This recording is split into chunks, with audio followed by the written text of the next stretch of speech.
when you have a story that supports everything else, you can build from that. When you do the other way around, you don't go farther than that. Like working with Dani Garcia, he's a person who's very much like about soul. It's about getting that soul into your storytelling and getting that out to the wider audience. With the collaboration with an ex-footballer, we could see the impact directly. So we have over 1 million views. You've got to have someone, in your team that clearly has taste. You either have it or you don't. And they said, we're going to do TikTok. And I said, well, hang on a minute. Maybe we need to put all our efforts into first making sure that the Instagram is really super. Marketing should be also about having fun. Yeah, you have to shake it out. Yes, exactly. Good afternoon. Thank you for being here. And I'm very, very well accompanied by two marketing professionals. And one is Katie Chesney. And the other one is Dani Barbaran. So I'm going to ask you to shortly introduce yourself so our audience can get to know you a little bit better and to see what we are going to discuss today. Great. Katie? Very nice to be here, Susana. Thank you very much. I'm currently working as the Global Marketing Director for Grupo Dani Garcia, where I started a new role just 3 weeks ago. Cool. Congratulations. Thank you. That's exciting. Thank you. And Dani? Hello, thank you for having us here. I'm really excited to be part of this. I'm Dani. I'm currently Senior Marketing Manager at Nobu London, Portman Square. So I just joined there 3 months ago as well. So quite new and excited and happy to be back in London as well. Also exciting. Okay, so we're here to discuss some marketing trends and your view of the roles of marketing managers and career as well, because you're both Le Roche alumni as well. So we're super proud to have you back here in Le Roche. Thanks. So we're going to start with a question that I think probably our audience is also wondering about, which is what is a current trend that you're seeing in marketing and that maybe you think that is here to stay, that is something that is being very, very relevant at the moment? Yeah, I think right now AI and content is toward to that direction to integrate all the tools, and we see things like performance on digital is quite something that is just blowing the mind of all the marketeers, because it's basically you're giving the platform a lot of the content, they're just mixing it together and just putting a Yeti into it and then just performing with budget. So that's, just having that is quite a nice thing and something amazing for marketing in general.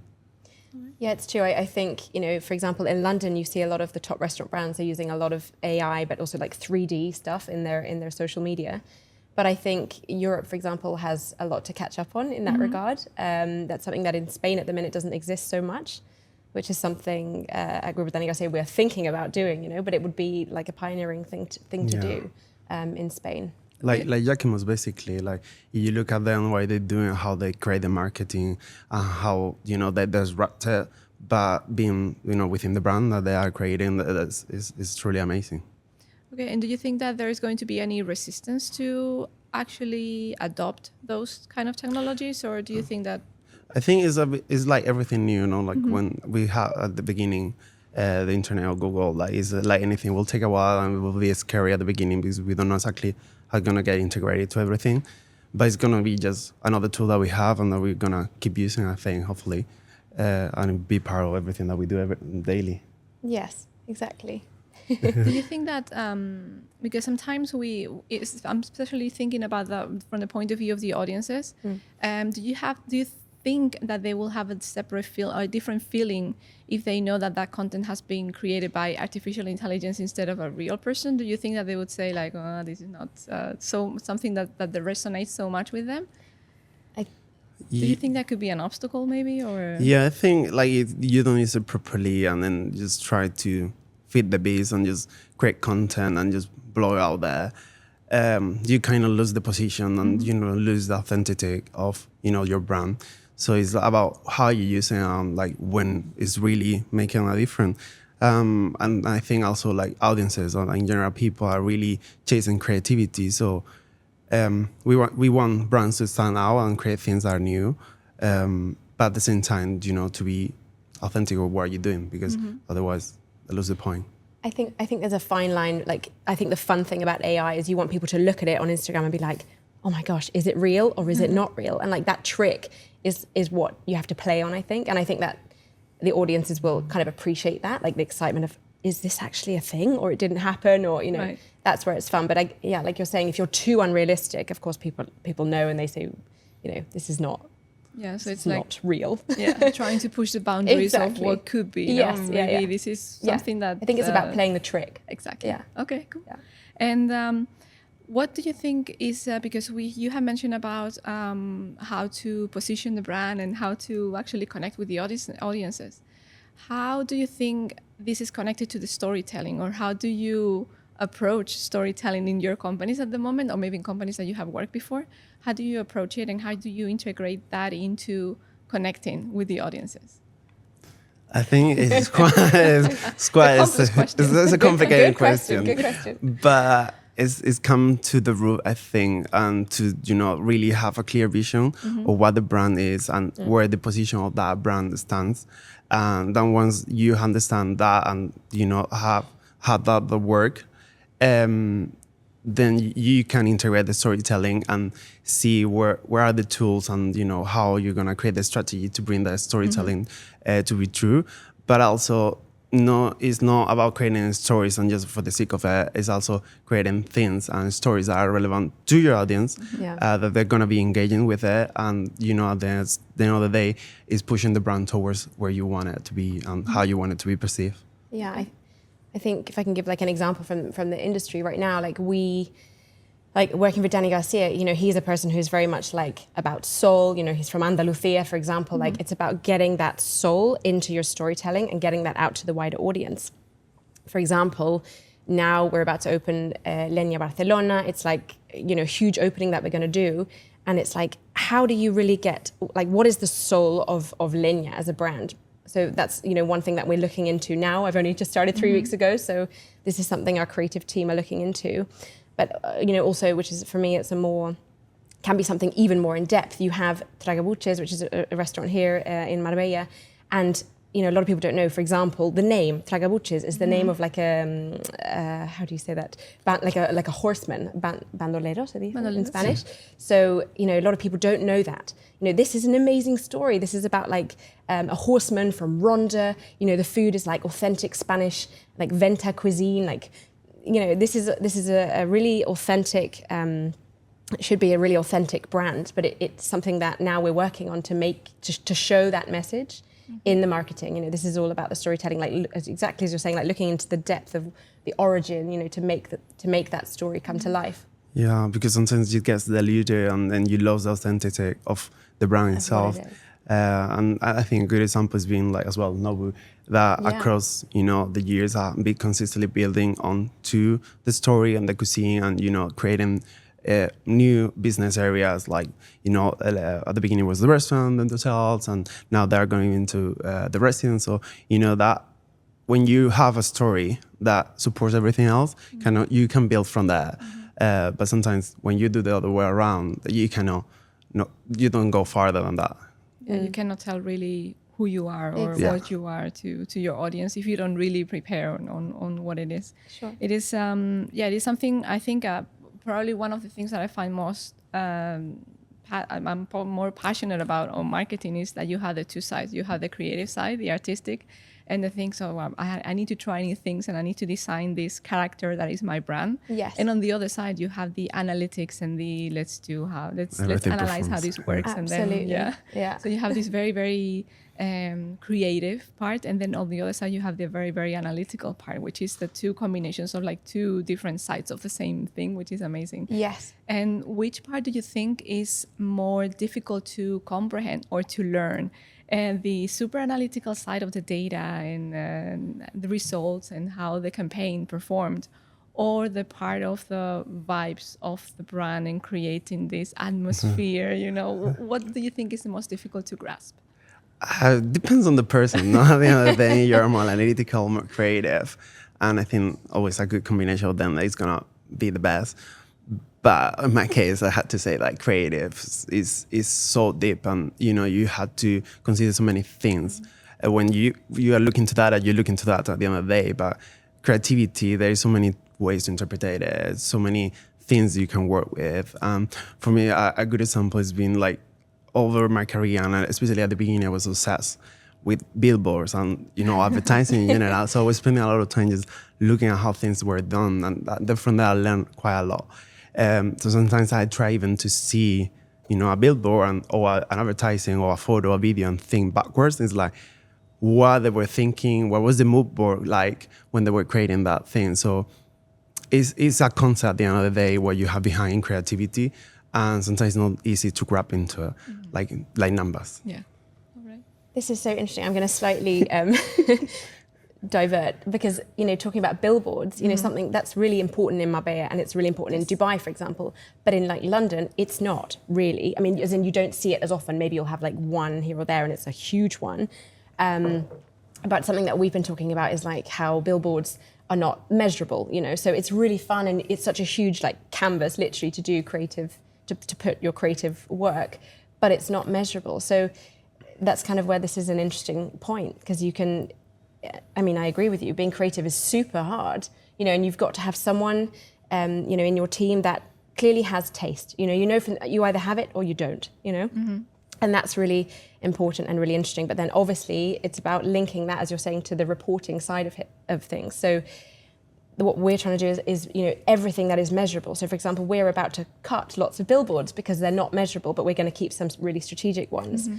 But it's like, how do you find that balance between having that creativity, putting it out there, and then measuring? So I think sort of to answer your question, what is the most difficult? I would say maybe the creativity would be, as you've said, because at the end of the day, the tracking is all about the numbers. And as long as you've got the right systems in place to pull the reporting, whether it's for the CRM, for the website, for social media, etc., you pull those numbers and you can see. And then obviously it's about what is the solution to improve that, to make sure that we're profitable and reaching the right audience. On that aspect thing as well, you're smart, you can utilize even like a billboard. Like a good example in going into the mainstream is like Charlie SCX with Brad and everything that she's been doing. Like she's been so smart on marketing. She was utilizing billboards, but then going live with it, going online, then you can really track the performance of that billboard and not really necessarily being physical. The performance is more online, and then it's easy for you kind of combine the two aspects.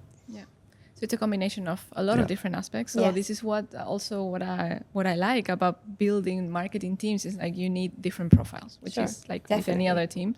But in this one is particularly important because otherwise you're missing one element, big element. Totally, if the creative's not right, then it's exactly. And the other way around, if we don't analyze really what we are doing, there's no way that we can perform better. Recreate. So that's fantastic. And we are talking about big brands and how they do it in billboards, and billboards are expensive. Yes. But what do you think is the best strategy or the best way to create a strategy for a smaller company to get to engage with their audiences? I think it's about finding your tribe and finding that group of people that are going to stand and, take the brand as theirs and kind of go as an ambassadors at the end of the day, because it's so expensive for a small brand to kind of create that marketing that has an impact farther than what you can control with your own range, But when you involve the people, then that becomes a network that just gets spreading out. So that I think is really nice. And an example for that is quite what they did in Nobu Pilates. They kind of really dipping into find out those people that are representing the brand, and they kind of become part of the brand. Okay. I love that. Find your tribe. Is finding your tribe, There was a few years ago, well, I think many years ago, in my mind it's just a few, but there was an article that was very popular. It's like they were saying that any company just needs 1,000 true fans. So with those 1,000 people, this 1,000, who would buy everything that you put out and who would try anything. So that's the only thing that you need to be profitable. No, if you have those 1,000, it means that you have other people who buy from time to time. So it's about building the tribe of people who are really, really followers of your company, your products, your brand, and cater to them in a way. Good. Okay. All right, so let's move on. Since we're talking about brands bigger and smaller and so on, I want to see what your experiences in the companies in which you're working at the moment, so Nobu and Dani Garcia.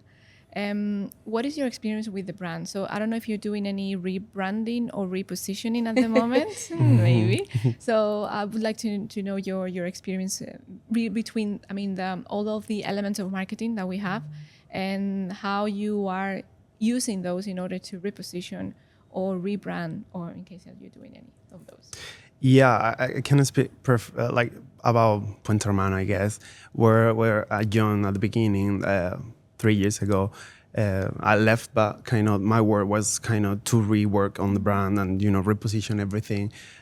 So it all started from understanding that maybe the image that you are having is not aligned with the audience that you're targeting or even that you're attracting already, and kind of think again backwards and think what you're trying to achieve and how that's positioned. So once that you understand better that position where it stands and have it rework, then it's about having a strategy that support that positioning. So again, it's about having the creative or part of who do we Clear. want this brand to be, yeah. and then make it a reality. Exactly. So I think for Grupo Dani Garcia, we're just about to actually redo the brand strategy for all of the brands, which is very, very exciting. And I have a wonderful creative director who started just with me. So this is her main project, and I'll be working together with her. I think, the main thing really, apart from obviously considering, the target audiences per brand, is also really what are our USPs, what are our unique selling points, how are we going to leverage them, why are they different, why are they interesting, apart from each other, to compare them, and then, considering what demographic those USPs will appeal to, basically. But yes, this is a work in progress at the moment. So next time we chat, I can tell you more. Oh, cool. So we'll do like a second part. How it ended up. In the end, it all goes back to knowing the audience and knowing your tribe, and knowing the values, USPs, the pillars. the values, Exactly. the vision, and knowing exactly what your brand is about, or what your product does really well, the USPs. And what do you think would be, or maybe these are some mistakes that you have seen in other companies or in some marketing strategies of other companies? We don't need to mention the names, but maybe we can mention what they did wrong or what they could have done better, in case that you have seen something in your experience. Yeah, I think is with everything happening right now on TikTok and everything, there's a lot of brands that are just jumping into trends for the sake of it. Sometimes you have to step back and think if that trend is really relatable to you, because you cannot do everything, otherwise you dilute again your brand. So I think there were a few cases where that happened. People just jump into like trends that they didn't make sense out of it. Exactly. And we've thought about, TikTok at the moment. We don't have that. And for example, we're opening actually in 2 weeks Bibo Budapest, which is really exciting. And there's a team there that are handling the marketing, and they said, we're going to do TikTok. And I said, well, hang on a minute, because maybe we need to put all our efforts into first making sure that the Instagram is really super, and then, top quality and the maximum outreach and everything. So exactly. So I think that's a really good point, not to jump into what you think is, without making sure that everything you have currently is done properly. There were a trend for Wes Anderson, I think year and a half or two. And for us, when I was in Puente, it makes sense to jump in because we had the space. We can be that cinematography, and it was so fun. So we did a reel and then jump in. So that's a good example how and when, but not every time. And especially what you mentioned, like with TikTok, there is, I think, for hotels in general and hospitality, a lot of potential to be there. I think many of the brands they are starting now, but you have to again rethink what you're doing, because you cannot apply what you're doing on Instagram, on TikTok, and just copy and paste, because most probably it won't work. So yeah, at the end of when I was in Puente as well, we launched TikTok, and then at the beginning, it was quite successful. So it was a great project to run, but the project was completely different. We kind of utilized the content that we have already, but we put it out differently, and also bring in collaborations like Sabrina from the Tube Girl in London. She was in house, so we were really lucky to at the beginning of the TikTok start with her. So that was fantastic. All right, and that maybe takes us into influencer marketing. Have you used influencers in for marketing campaigns, or Yes. in what was your experience like? Yeah, there's a lot they can bring into the table, and if you have the right person at the right time, they can make a lot of even revenue. But I think we get a lot of approach weekly, monthly, and sometimes we just do things because they're coming and we are just raising awareness with a lot of the influencers many other times. But you are tactical and strategic on how you do it. For example, we did a collaboration with an ex-footballer in Nobu, London, Portman Square, for Nobu catering. So we cater for them in the house, and then they did a reel. So from that, we could see the impact directly. So we have over 1 million views, and then qualify proposals and requests later on. So there were an impact, and then you can track it. But sometimes when we are working on hotels, we see many requests coming our way that we just can't do much with it. It's just brand awareness and then create some content, which is nice. But then on top of that, you can add some content creation generator from the influencer that you can utilize on your end. Then you're maximizing as well what you're doing on the collaboration. Yeah, so it's not only what they publish, but also you can stretch it a little bit afterwards. No? Yeah. Exactly. I mean, the simple thing for me with influencer marketing is what are we getting in return? Like, it has to be organized, agreed ahead of time, and worth it, because there's so many out there that come and then, they might disappear without doing, what you've expected them to do. So I think it's really about making sure that you secure that ahead of time and simply that. As long as it's worth it for you and the company, then it's worth doing. Yeah, it's this motto in marketing, what's in it for me? Exactly. Exactly. It's like any other thing. It's putting a KPI into it and how you're tracking it and what you're trying to achieve with it. And then if you're happy with that result, then why not? Yeah. It's very interesting because for everybody who's never been really into marketing and they see from the outside, marketing seems to be this, we just take pictures and we do creative stuff and then it will blow up out of proportion. No, not really. Because in every response that you're giving, you're mentioning the strategy, the vision, the objectives, the KPIs. So it's very interesting, especially for people who have never heard of marketing from the other side. There's actually a strategy behind it. So there's a lot of work before that post in Instagram or before that campaign, billboard is pasted on the wall. There's a lot of work. Yeah, there's a lot of thought put into the reasoning behind exactly. So there's a lot of research. So surprisingly, and sometimes we have students. Why do we have to know about research? Yeah, this is why, because you have to do a lot of research before you actually put the money into marketing campaigns. Exactly. Yeah. Marketing can be used for many things, and I think that we do marketing even in our personal lives. We definitely do.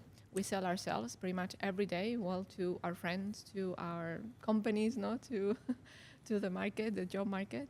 So what are some things that you have done for your personal branding? So after you left the school, after you left La Roche, what a question. Or maybe during La Roche, what were you doing to build your personal brand, your differentiation for the marketplace? The first thing that comes to mind is LinkedIn. Dani, my alumni friend here, took my profile photo. I think that's really important, especially people graduating from La Roche or anyone. I think it's so important to have a really super LinkedIn profile nowadays. It's so important. And I think, there are some departments in the industry who may focus on this less because they think it's less important. I'm talking about people in operations. Mainly chefs. I really think they need to put their profile better on LinkedIn, for example. So, keeping your LinkedIn up to date is really good. And also, developing yourself, once you've graduated or just, through your career, it's important to always do, courses on the side as much as you can. Keep building your CV around just the job that you have. I think that's really, really important. That's something I've always tried to do. And I always try to encourage people to do that. It's kind of, as you say, marketing for yourself, basically. Yeah, for me, it was really important from the beginning to differentiate myself from all my colleagues, basically. So I wanted to be different at the end of, La Roche. And when I was out there, that my profile was standing out. So throughout La Roche, my time here and studying, I was already freelancing with an agency. So it was fantastic. So that gave me a lot of, that differentiation. When I graduated, I already have a portfolio that pushed me differently. And then, when I graduated as well, I understand and I wanted to achieve something completely different. So I went to a creative agency to kind of go further down to that route that when someone see my profile, see that it's completely different for the good reasons, because there's not many people with that differentiation of having, the creative side, but also, the hospitality background and, many of the operational side of things as well, and understanding that. That was in Miami, wasn't it, where you did that? Yeah. Yeah, so there's definitely a component of even though you all study similar programs in the school in the Roche, there's always a way of, hey, maybe you're more interested, you ended up in the creative part. It was it was meant to be. It was inevitable. So yeah, I think that each one has certain qualities or certain interests. Sure. That we should definitely build on, and that builds the path, in which we're going to go to, and that's also part of marketing. It also has to have a strategy instead of doing course of whatever the thing is. Like, okay, where you want to go, exactly. how you gonna get there, basically. Direction, Yes, exactly. So, is there anything that that you would give as an advice for somebody? I think that you have given already advice, but. For somebody who's starting and who doesn't know exactly which way to go or how to brand themselves or how to differentiate somebody graduating themselves. from Le Roche who wants to get into marketing? Or somebody who wants to just doesn't know where to go and what to do or how to create that little path step by step. So is there something that you would tell them?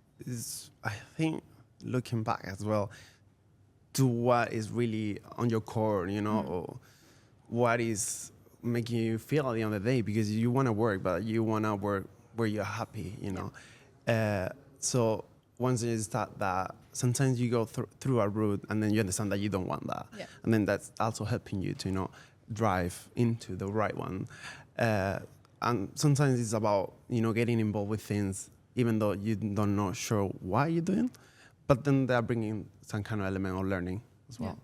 So you will realize whether you like it or not. Yeah. Exactly. I was going to say something similar. Just like if you have an inkling, as we say, like if you have a tiny idea that there's something you might like, even if you're not sure, just give it a go. Just try, because nothing's forever, and obviously you need to stick with that job for a considerable amount of time, and then exactly see where the path takes you, see who you meet, see what opportunities come up, but grab every opportunity that you can, in terms of doing things around your job, as I mentioned earlier, keep developing yourself, and you will find your way. I mean, it's as simple as that. You will just put your way will find you. Yeah. Exactly. Exactly. The way will find you. And there's so many opportunities to also network with the right people. Yes. So, it's being out there and always be present and try, to be in the right place at the right time as well, because you just on your safe area, then you're not going to happen. Exactly. I think that's a really good point, like about these kind of these events that you can go to, particularly if you're in a big city like London, but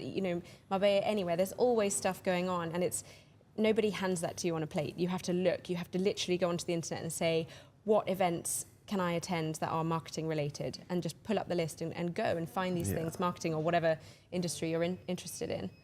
That's something you have to do on your own, just to be proactive. Yeah, one of the interesting things about those events is that once you take the time to talk to people, you might discover something completely crazy, So you might get to learn something, and you might get to know somebody that in the beginning you were like, oh, I wasn't sure whether that person was so interesting, or they could actually open the door to something else. So exactly. Okay, fantastic.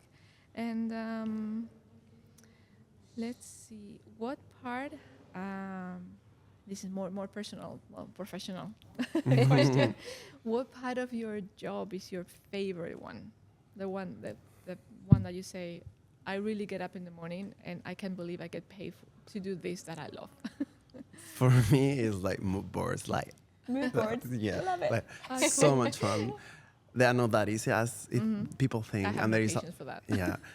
there is a lot of research that it goes into it, but it's like almost cooking. You have those elements, and then you're trying to find the right ones, and then you put them all together. Then you create it, and then see what is working together, what is not. Tone it down, remove, add something else, and at the end of what you're doing is you also had to have the perception of the people, how they're gonna see it and how they're gonna understand. So it's not only for you, it's, you know, you're briefing with that. So any element that I'm doing within the marketing, within a project, it could be like collateral, you know, editorial shoot, or, you know, even a new brand or whatever it is. I start from that, from a mood board, for a positioning, and then that helps me to kind of lay down all the rest of the elements. I love that. That is so creative. Very creative. You're very creative. Yeah, and researchy as well. That's so cool. I think for me, the favorite part of my job really is seeing it all come together. I feel a little bit now like I'm kind of conducting an orchestra. Like I don't sit down very much in my job. You know, even though we're there in the office, I feel like I'm like dancing between tables, you know, between like the content team, between social media, you know, between groups and event, like all these kind of areas. And what's really exciting and something that I'm beginning to do in my new role is to try and streamline the processes, and to elevate what we're doing, you know, from, as you say, from the beginning, whatever the beginning is, whether that's the content or whether it's the plan, you know, putting it all together. So for me, that's the really exciting part, and kind of the team spirit in doing that, you know, to see the outcomes. I think that's really rewarding. And yeah, right now we're very much in a, that's just beginning to happen now. So, you know, in a few months, again, it'll be a different, we'll be at a different point in that process, and it's really exciting. I'm really looking forward to that. All right. And in terms of building a marketing team, what one quality, or maybe two, what one or two qualities are you looking for in people to be part of your team? Because we have seen that we need different types of profiles, Sure. more analytic, more creative, more Yes. crazy, more subtle. So, but what do they have to have in common in order to be part of a marketing team? I think it's attitude, you know, they had to have that attitude to be wanting to do it, to learn, because, you know, you can learn everything else, but if you don't want to, then there's not much from the manager point of view that you can do, yeah. Exactly. We almost have the same word, but not quite. I was going to say passion. It's Okay. I mean, it's the same thing, but, you know, I don't, you know, nobody wants, you know, to have someone in their team who's like, oh my gosh, you know, have we nearly finished? You know, I feel like I'm stuck. I can't wait to get out the door. You know, you want people to come in and to be ready and to be like working away madly, but in an organized way, but passionate. They've got to be passionate about what they're doing. And if they're not, then thank you very much. Yeah, it's going know. to be, Yeah, it's so important, because, you know, the last thing you want is a bad attitude in the team, because it affects everything. It affects the team and the vibe, and that's just, marketing should be also about having fun. And yeah, we need to have fun. Yeah, you have to shake it up and, you know, enjoy what you're doing. Yes, exactly. We really do, yeah. I can definitely see the passion in both of you. So. And we worked together before, so we so we it have makes the sense team that you're spirit. looking, Yeah. you're looking at Exactly. Those kind of having people with the same passion. Yes, exactly. All right, and what can you say, or where do you see yourselves in, let's say, 5 years? Are we in an interview? The more I get into the industry, the more I work, the more I understand that I want to do something for my own. You know, because I have this instinct that I've been driven to do many things just with the instinct, and then later on you look back and you realize how well you were doing without knowing that much, and just based on the instinct and what you're doing. So it's getting to that point that I think, not that later on I will try to do something on my own, open an agency or something like that. Nice. Yeah, so it'll be fun. Oh, that's so exciting. Okay, completely two different Yeah. different views altogether. I'm going to employ his agency. Okay, yeah, that sounds good. It's all about the networking. Yes, 100%. All right. Have you seen a change in which your companies, interact with customers? Because maybe we're thinking, I'm not thinking maybe when we were kids, but because we didn't really interact with companies. But when we were younger, we used to interact or not interact with companies, or in a different way. How has that evolved?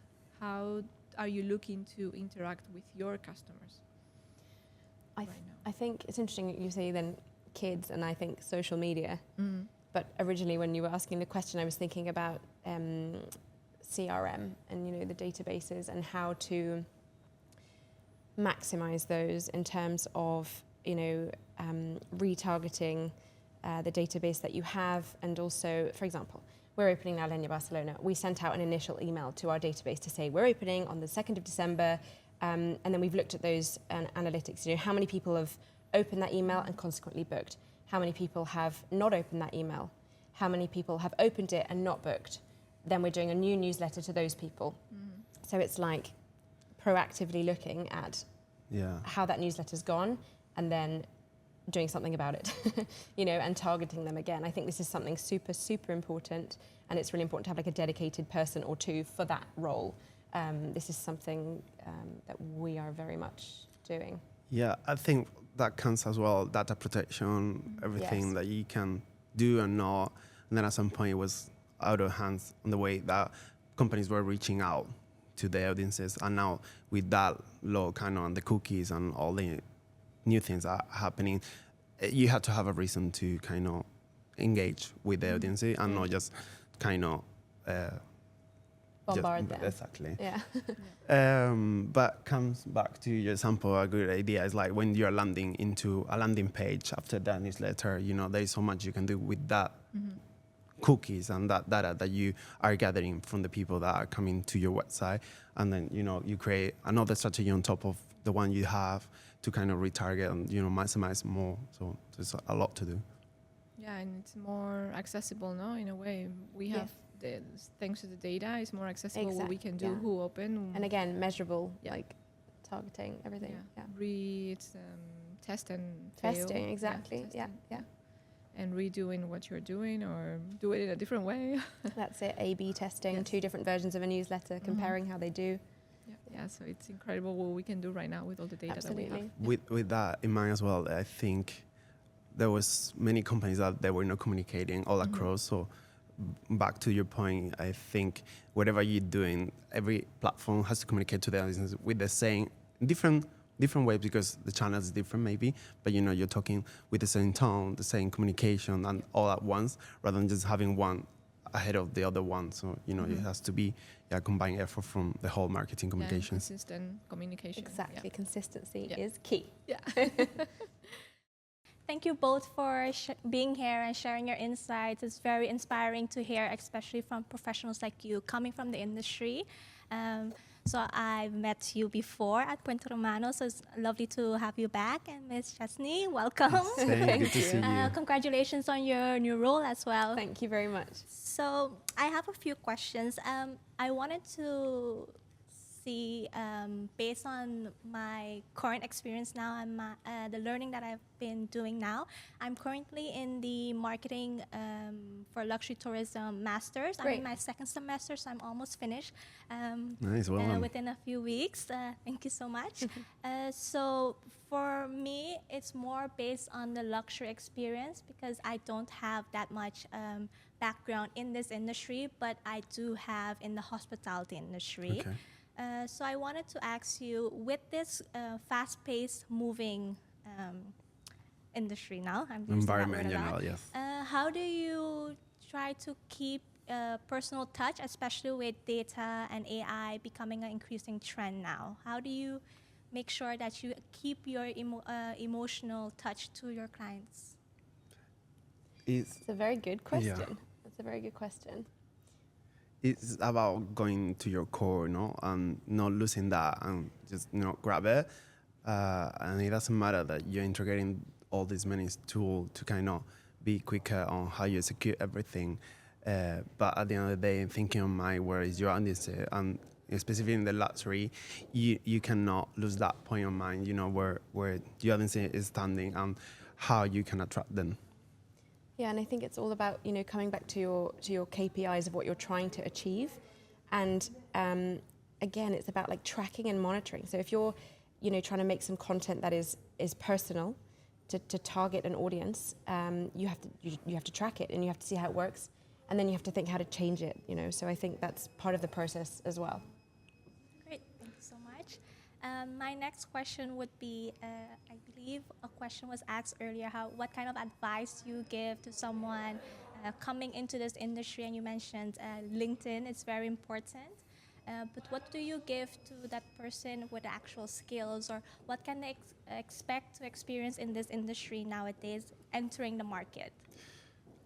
I'm gonna give you a completely different advice from what you might be expecting, and I think I mentioned on when we met. Is like, when you're going out, when you're traveling, when you're going to a different city, or even in your own city, the hospitality and the luxury.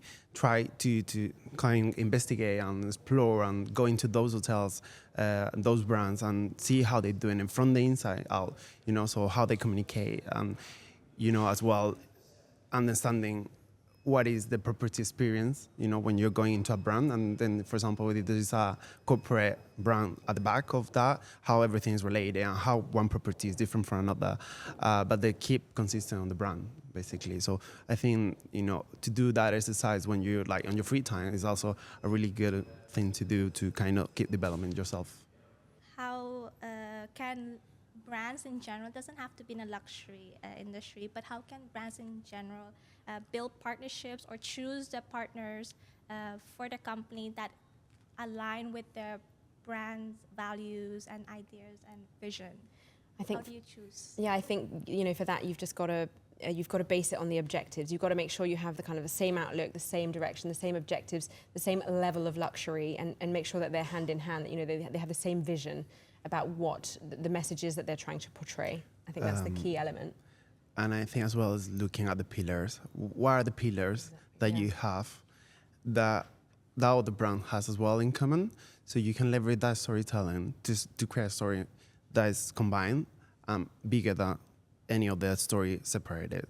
And I think a good example with Nobu is like craftsmanship. So when you do a lot related to that, you can bring artists, artisans, and things that create a different level, storytelling. So for me, a good example is when I was in Marbella with Nobu as well.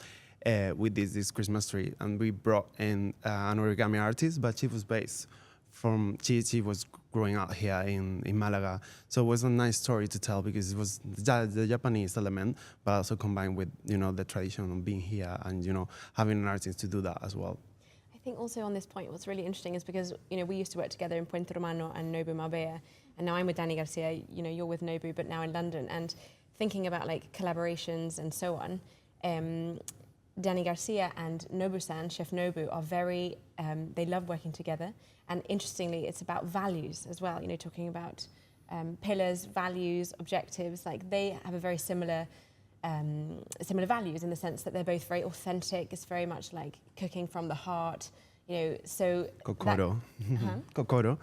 Okay, which for Nobu, kokoro yes. means working from your heart, and when you're serving with your heart. So this is a good example of like values that would be aligned in order to collaborate and work together.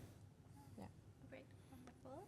So my last question is, how do you gather the feedback that you receive from the client, and how do you incorporate that into your brand? Again, that's a lot about CRM actually, and your databases and what you do with them. So it's again, seeing what performs well, what doesn't, and what do you do about that? How do you take that data and how do you, retarget them in order to improve, yeah. To improve, yeah. Great. Thank you so much. Thank you. Thank you for your Lovely. questions. I have a few rapid fire questions for you. Okay. I hope that you can answer rapidly and firely. That's right.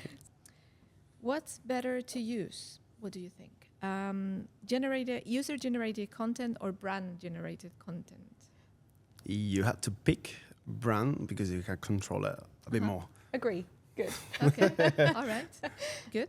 And what platform is more difficult to grow? Instagram or TikTok? I think to grow is harder than Instagram, but it's harder to create a strategy to do it on TikTok. What could be 3 key KPIs that you always have like on a post-it that you use to measure marketing campaigns? I think I will mention a couple of them, but just in case. Revenue. No, but impressions, click through, and engagement in general. Okay. So, and then do they at the end, change over depending on the depends campaign? how much you can track at the end of the day as well, because sometimes like for F&B and specific campaigns, you cannot go all the way to the booking Yeah. part. So you will just stay into the click. The begin. Okay. Before that. Yeah. I would say awareness covers in revenue. Okay. Yeah. Awareness covers and revenue. That sounds about right. Well, thank you so very much. It was a pleasure having this. Same. Thank chat you with for having us. And Thank you very for much. Thank coming. you.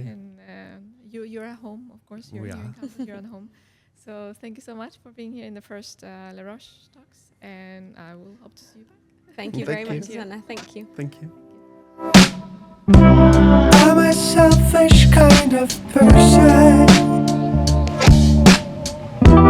with a soul trying to fly. I aim to break the laws of nature